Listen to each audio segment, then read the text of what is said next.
IYR Krishnarao ఘాటు హెచ్చరికలు చేయడం ఏపీ రాజకీయాల్లో దుమారం రేపుతోంది. ఈ మేరకు ఆయన ఎక్స్ వేదికగా తనవైన అభిప్రాయాల్ని కుండ బద్దలు కొట్టినట్లు చెప్పారు. ఈసారి అవ్వా కావాలి బువ్వా కావాలి అంటే కుదరకపోవచ్చు. అన్ని అంశాలపైన పూర్తి స్పష్టతతోనే తెలుగుదేశం పార్టీ ఎన్డీఏలో చేరాల్సి ఉంటుంది. ప్రత్యేక హోదా లాంటి అంశాలతో సహా ఏరు దాటిన తర్వాత కూడా నావతోనే ప్రయాణం చేయాల్సి ఉంటుంది. ఎన్డీఏలో టీడీపీ చేరడానికి సిద్ధమైన వేళ ఏపీ బీజేపీ నేత హితవు చర్చనీయాంశమైంది. గతంలో ప్రత్యేక ప్యాకేజీకి అంగీకరించి ఆ తర్వాత ప్రత్యేక హోదా ఇవ్వలేదంటూ వైసీపీ ట్రాప్ లో పడిన టీడీపీ ఎన్డీఏ సర్కార్ నుంచి బయటకు వచ్చిన సంగతి తెలిసిందే. మోదీ సర్కార్ను బీజేపీని తీవ్ర స్థాయిలో చంద్రబాబు విమర్శించారు.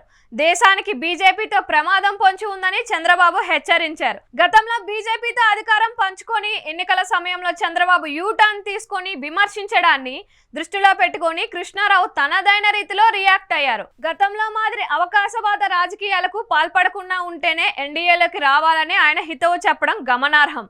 అందుకే తమతో పొత్తు కుదుర్చుకోవడానికి ముందే బాగా ఆలోచించుకోవాలని ఆయన సూచించారు. గతంలో అవసరం తీరిన బీజేపీని విడిచిపెట్టారని గుర్తు చేస్తూనే ఈ దఫా అట్లా కుదరదని ఆయన హెచ్చరించడం విశేషం.